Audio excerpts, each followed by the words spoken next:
Alright, so we should have just finished up 131.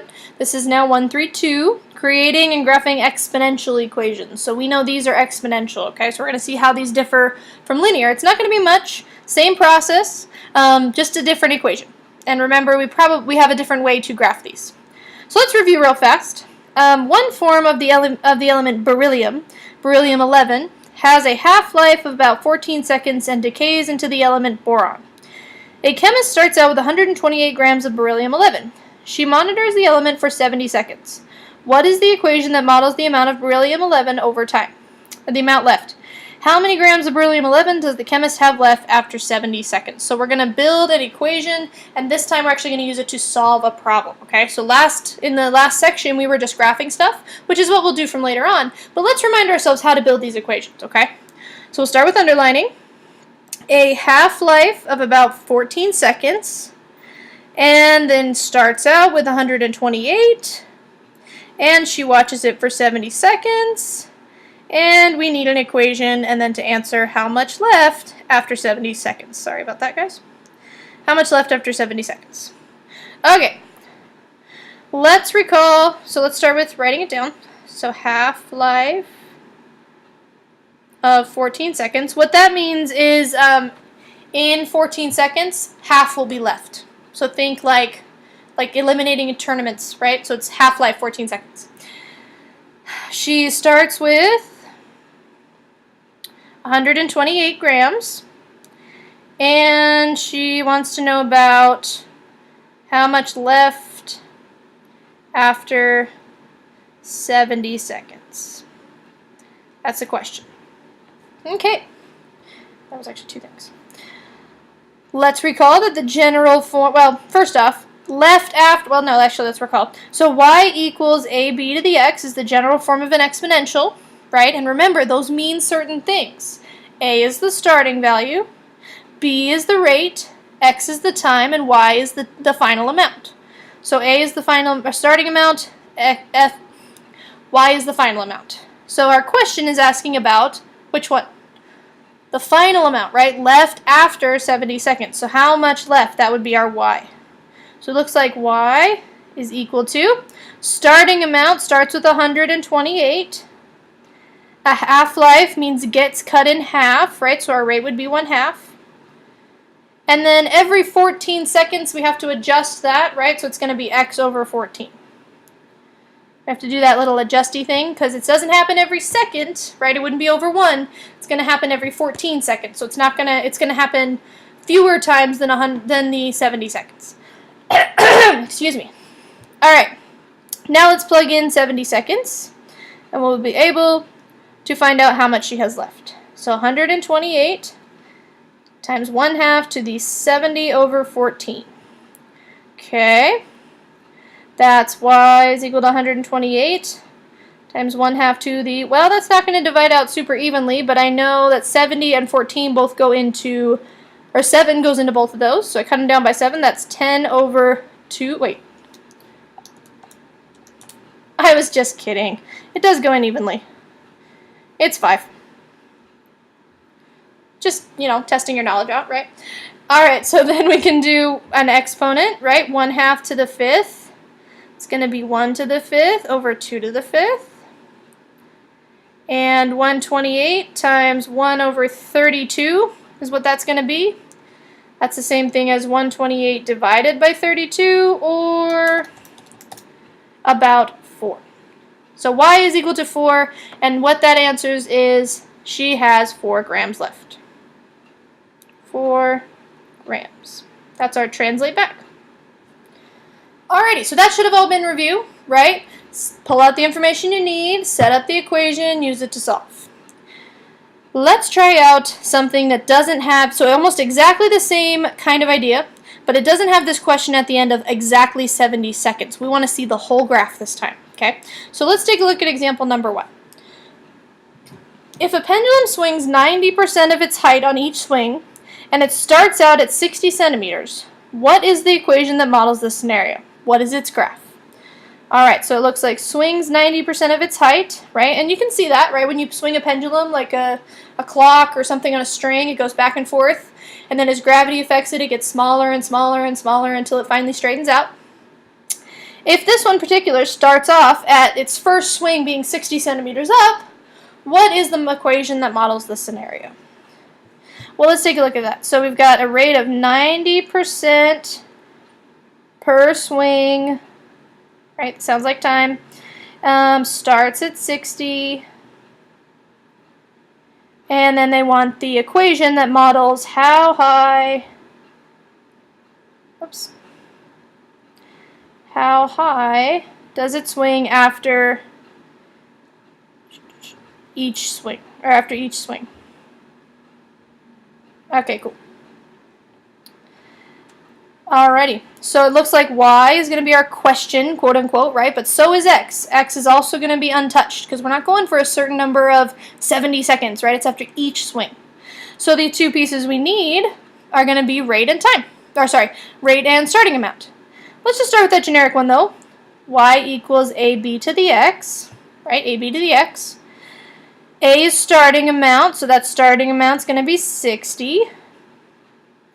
B is 90% each swing. Now, does it take away 90%? No, it's not adding 90%. So this one's actually a pretty straightforward rate, right? Because we're not adding money to the account. We're not reducing a population. It's just going up to 90%. So it's just going to be 0.9. And it's per one swing, so it's per x. And we have our equation. This is the equation that models the scenario. Awesome. Let's go ahead and graph that now. Now remember, in order to graph a linear, we can use slope and y-intercept. However, here, we don't really have a slope and y-intercept, right? So we're going to have to use a table of values. So I'm going to set up a table. X and y. Does it make sense for me to have negative swings? No, it doesn't. So I'll do 0, 1, and 2 swings. We'll see what happens. Let's do 3 and 4, actually. 3... Let's do 3 and 4 swings. So 0, 1, 2, 3, 4. Let's plug those in and see what we get. So 0, that's not going to be 0, 0. 0.9 to the 0 power is going to be 1. So it's going to start off at 60 centimeters in the air, right? And that makes sense. That makes sense. 0, 0 does not make sense. All right, 60 times 0.9 to the first. It's going to be 54. Then I'll show you what I'm doing over here. 60 times 0.9 to the second. 0.9 squared is 0.81 times 60. That's going to be 48.6. So I'm just plugging them in. I'm not just pulling numbers out of the ether. I am plugging them in over and over again. Plug in 3.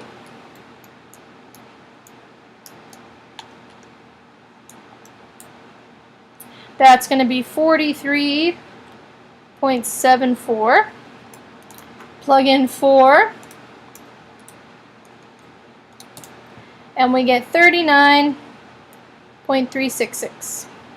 Okay, so we have some data now. We have kind of what's going on here. We can see a few of these. So let's go ahead and graph that. It looks like I have all positives on both sides. So I'm just going to create a positive, positive graph.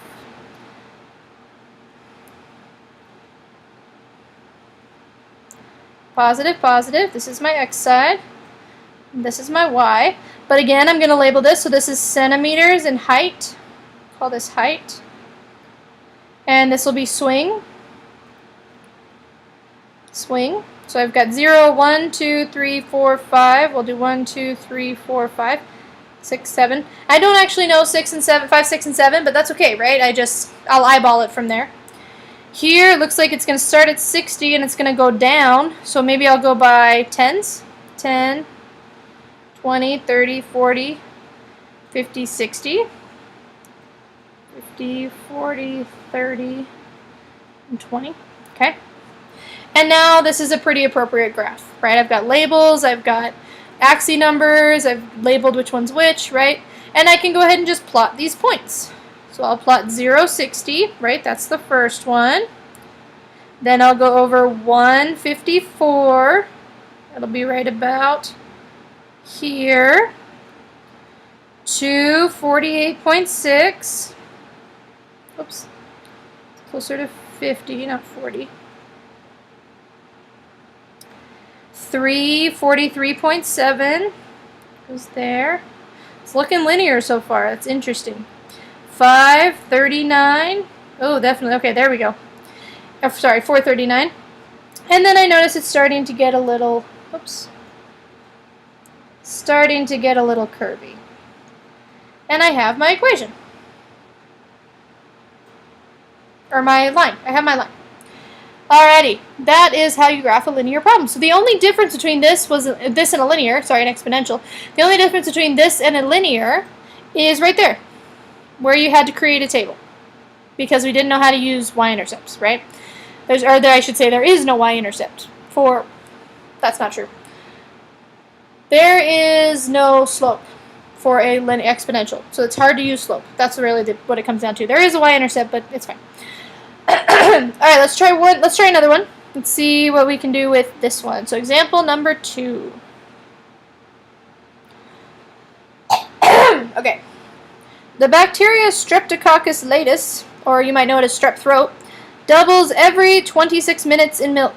If a container of milk contains 4 bacteria, write an equation that models this scenario and then graph the equation. So let's go ahead, let's underline. Streptococcus doubles every 26 minutes, contains 4 bacteria to start, right? And write an equation that models the scenario. Cool. So it doubles. There's one of those keywords that lets me know it is in fact exponential, right? Doubling every 26 minutes. Starts with 4. And they want to know how many after X hours. Alright, so we're looking for X and Y. Definitely equation. Let's come up with that equation, which we've done quite a few times now. So Y is equal to, let's see, starts with is A is 4. B is going to be our rate. Rate is doubles. Doubles is 2. And every 26 minutes we adjust for that 26-minute time period, right? I'm sorry, X is not in hours, X is in minutes. X is in minutes. Watch out for that. Alright, we have our equation. Cool. You may be thinking, oh my gosh, how am I going to graph this? Oh my gosh, it looks so complicated. Oh my gosh, oh my gosh, oh my gosh. Yeah, calm down. Remember, all we're going to do is make a table of values. So it doesn't matter how complicated your equation looks, because you're just going to plug into it and solve for a number. So let's go ahead and do that. Let's make ourselves a table. Oops. Oh, I'm so sorry. Make ourselves a table. One side X, one side Y. We'll pick some values. Now, X here is in minutes, right? So I'm not really concerned with negative minutes since those things don't exist. So I'll just start at 0 and go 1, 2, 3. We'll do 3. Alright, I'll plug it in. 4 times 2 to the 0 divided by 26. 0 divided by 26 is going to be 0. So 2 to the 0 is going to be 1. 1 times 4, it's going to give me 4. You know what? I take this back. Let's not choose 0, 1, 2, 3. Let's choose things that'll be nice and easy. Let's keep 0. Go with 4. Let's go with 26. Let's do multiples of 26, because that'll be for every time it actually happens. So 26, 52, and 78. Was there anything, illegal about using 1, 2, 3? Absolutely not. You can definitely use whatever values you want, but these ones will give me nice whole numbers as opposed to decimals, and it'll show me more of the graph. So, excuse me, I got something stuck in my throat. Okay, so let's plug in 26. Let's see, 4 times 2 to the 26 over 26. That's 4 times 2 to the first, or 4 times 2, which is 8.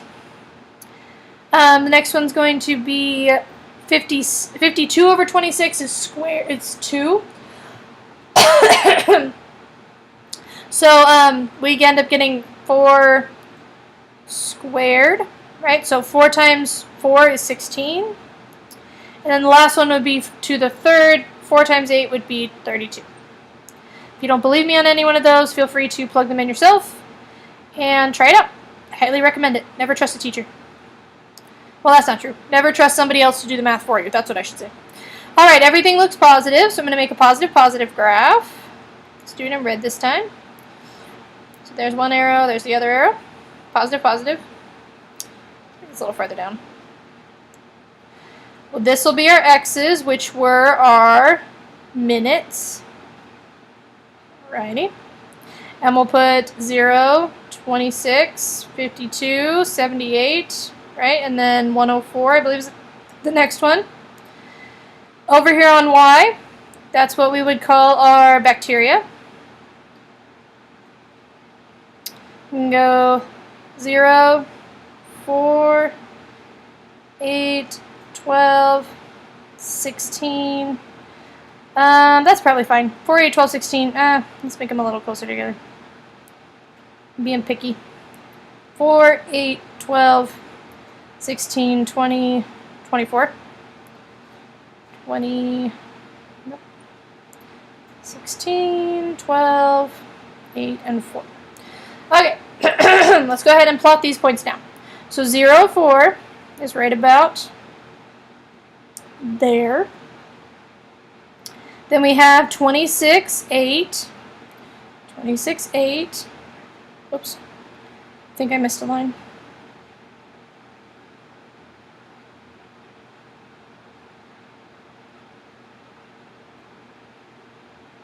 Okay, so 26, 8 is right about there. 52, 16 jumps a little bit. 78, what was it? 32? It's like already off the page. Notice this one is incredibly more exponential, right? It curves up. Curves up a lot better. And these actually should go through the dots and just have a little bit off. All right, that's definitely exponential, clearly not linear. One thing you definitely don't want to do when you're creating a table is make your axes match this, right? So on this y-axis, I definitely did not want to go 4, 8, 16, 32, okay? That's not even, right? In between these two, there's 4, and in between these two, there's 8, right? You have to go by even values, 2, 4, 6, 8, 10, 12. 4, 8, 12, 16, 20, 24, right? So you want, the reason you want that is because you want to see the curve, right? You want to see it curve. You don't want to say this is linear. If you did axes on both sides exactly matching, you're just going to get a straight line. It's incredibly boring. It's not even accurate. So make sure you always label by steady increments. Okay? Alrighty, cool. Example number 3. An investment of $500 is compounded monthly at a rate of 3%. What is the equation that models the situation? Graph the equation. Use A is equal to P times 1 plus R over N to the NT. Okay, so this is one of those forms that I was telling you about where you see it broken down, right? We can still see it's an exponential because there are things in the exponents, right? There's variables in the exponents. And really all it's trying to do is help you figure out how to plug in stuff, okay? It's very broken down rate, right? If we look at this compared to our y equals ab to the x, we can see it has a lot of the same pieces. Like this piece matches this piece. This whole parentheses matches our b. This stuff up here matches the x, right? So really, it's still the same general form. I don't want you guys panicking when you see stuff like this. It's just trying to show you how to break it down. But we're logical people, so we can break it down ourselves. Let's take a look back at the information. $500 is compounded. That's a word you'll see over and over again. Compounded just means to add interest. It's actually not even that important. Okay, so 500 is compounded monthly. It's added on at a rate of 3%. So compounded 3% each month. So I started off with 500 to start. And I'm going to add 3% every month. And then my equation will show me how much money I have, how much money after X years. Now with this equation, X is a T, I should say, T is our X. X is in years. It's in years. And that's how the bank will usually do it. It'll look at years. And then the end part actually adjusts for that. Like I said, this one is trying to make your life easier by making it more complicated is essentially what's happening. So we'll come back to the X part in just a sec. But other than that, let's just take our general form like we've been doing. Our same one, right? So Y, That's going to be how much left after, right? So y is still what we're looking for. And that's going to be equal to our starting amount, 500. And then here's where things kind of get a little tricky. So let's look at what they're trying to help us here with. 1 plus r over n. Now the r here stands for rate, that rate of 3%. And the n stands for your time adjustment, right, your time period. So the n is the month. So how can I take, well, first off my rate, so I'm going to start with 1 plus, that's the 100%. The 3%, 3% is going to become a rate of what? 0.03, right? And that's going to be compounded monthly. And how many months in a year? 12. Since it's being compounded more often, we have to do the divide by 12 first before we consider the 100% part. So this is going to be 0.03 over 12. Okay? But once again, if you really think about what we're doing here, it's putting on 3% every month, right? And then it's adding that to the whole 500. So it's 100% plus, well, 0.03 divided by 12 is 0.0025, so plus about 0.25 per the year. So it's adding on more every single time.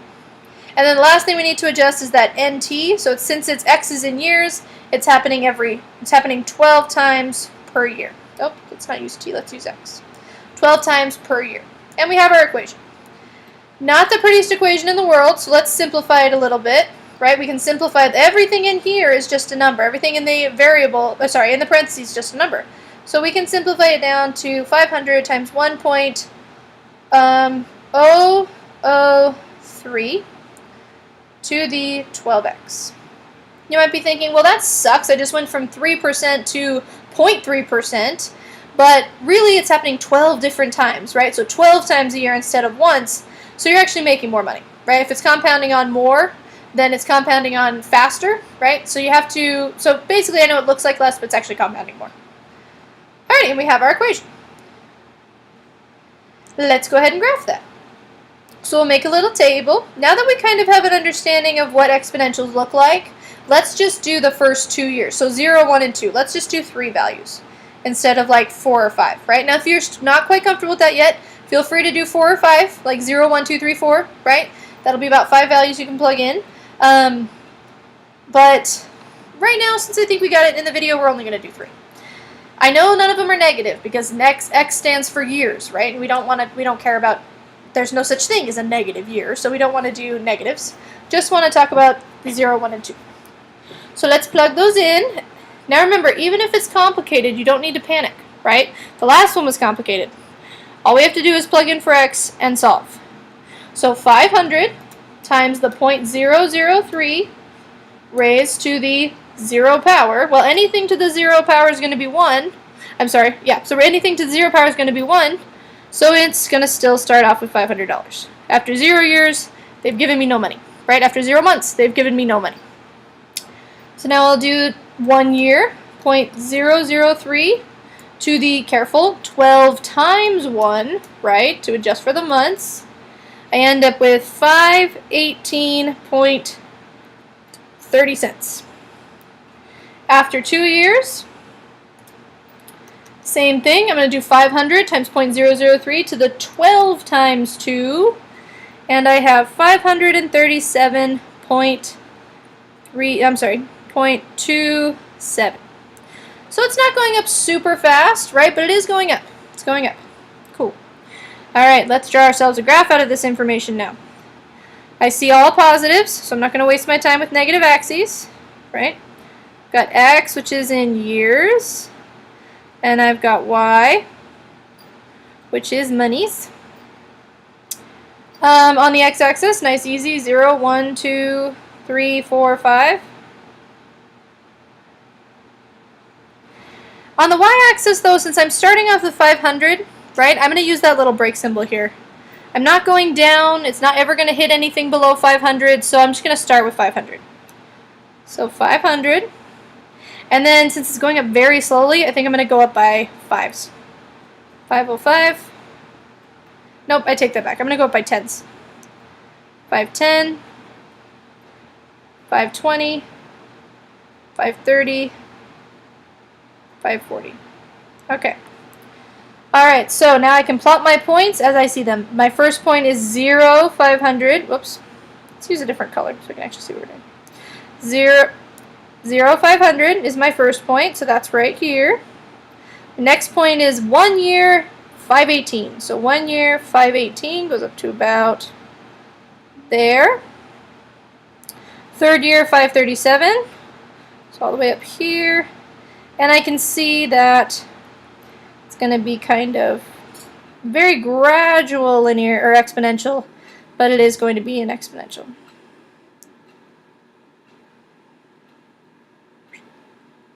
All right, cool. Oh my gosh, I'm going to redraw that, sorry, but that looks horrible. So 18, and then 37.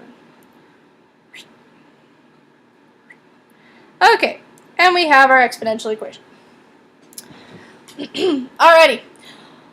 Hopefully that made sense. Let's check out example number 4. If you have any questions, though, feel free to pause the video. I am going to have you try example 4 on your own after we read it, so maybe just hang out for a sec. The same investment is now compounded monthly at a rate of 5%. What is the new equation that models the situation? Graph the equation and compare it to example 3. So you're going to do this one on your own. You're going to take what we've already done, and you're going to switch it up so that instead of 3%, it represents 5%, okay? And then you're going to graph it. We'll compare them together, but I want you to come up with the equation and the graph on your own. Go ahead and pause the video now if you need to.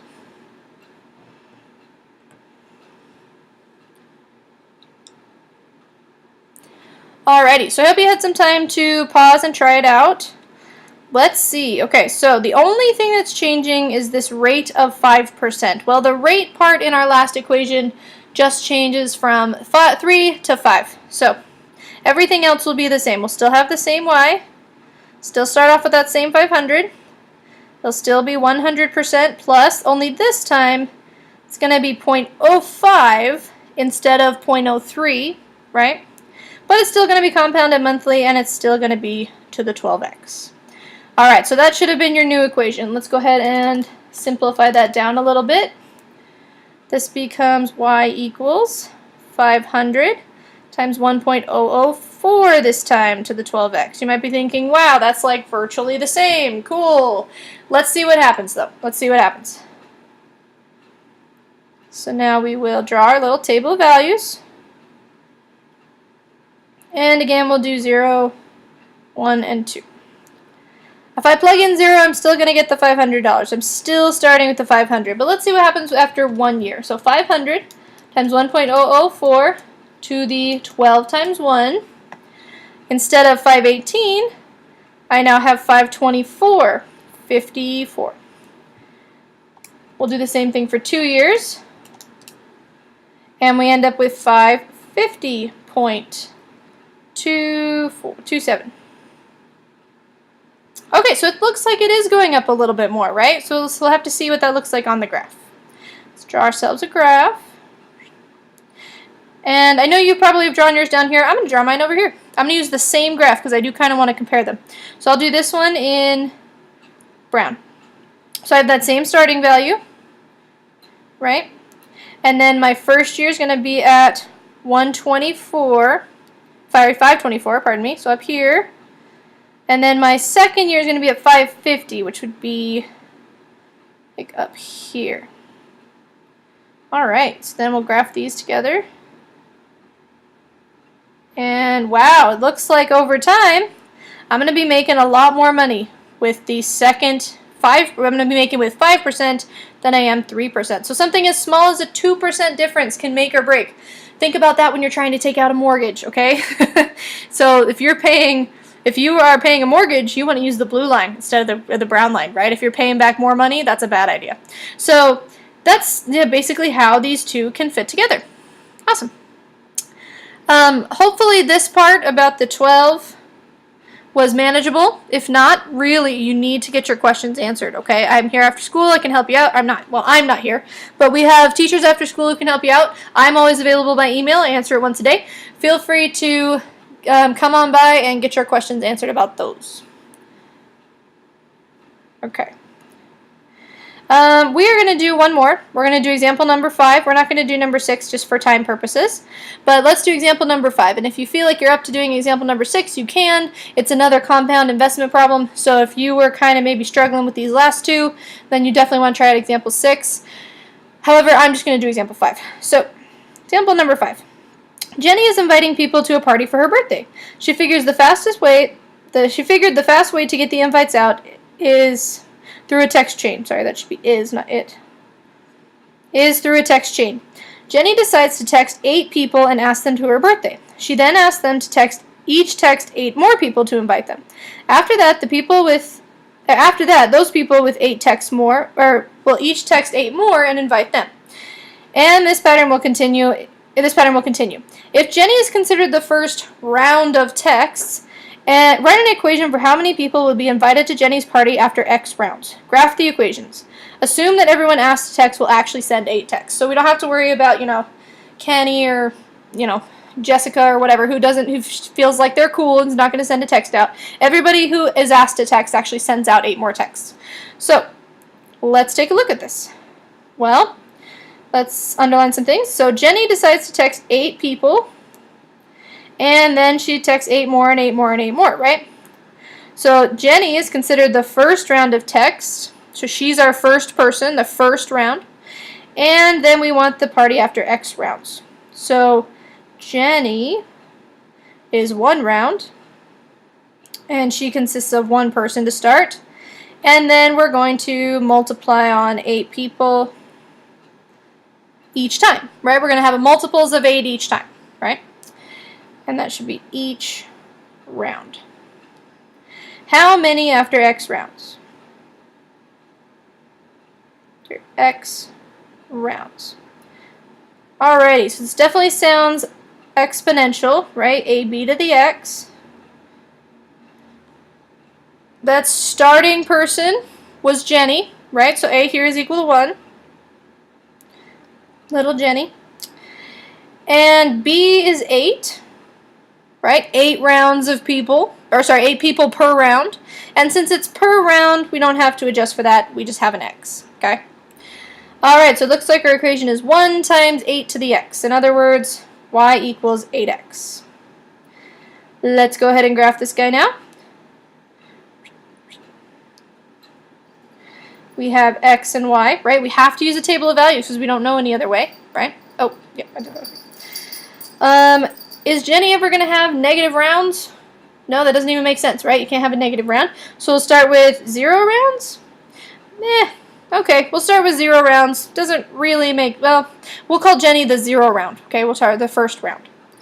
And then we have 1 round, 2 rounds, 3 rounds.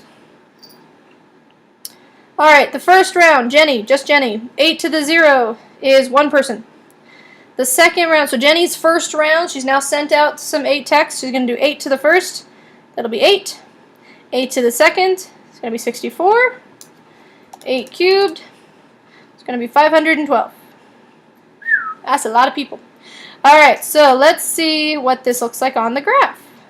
All positive. And again, it's not always going to be all positive, positive. Sometimes there are things that are going to be negative. But right now, from this problem, it's definitely positive, positive. Because our x-axis is going to be rounds, and our y-axis is going to be people. Okay. So 0, 1, no. 1, 2, 3, 4, 5 rounds. Now, yes, I start off pretty small, but I got to jump all the way up to 512 here. So I think I'm going to go by 100s. 100, 200, 3, 4, 5, 6. 600, 500, 400, 300. Okay. On 0 rounds, there was 1 person. 0 rounds, 1 person. 1 round, 8 people, so virtually like no difference, right? 2 rounds, 64 people, so that jumped up a little bit. I'm almost to 100 now, woohoo! 3 rounds, 512 people. Wow, okay, that dramatically increased, right? That dramatically got bigger. So, yep. So that is what happens when you use a text chain, right? So the fastest way to get information out would be a text chain, because after 3 rounds, just 3 rounds, it jumped from 64 people to 512 people, right? That's a lot different. So Jenny's going to have a lot of people coming to her party, probably the whole school. She hopes she has enough cups. Alrighty. Hopefully that made sense. If not, you need to get your questions answered. Like I said, we're not going to do example 6, just for timing purposes. And if you need to, though, you can practice on it, and then you can come in and we can tell you if you get it right or not. But that is it for section 1.3. So 1.3.1 and 1.3.2. If you have any questions, let the sub know. Otherwise, you may begin your homework.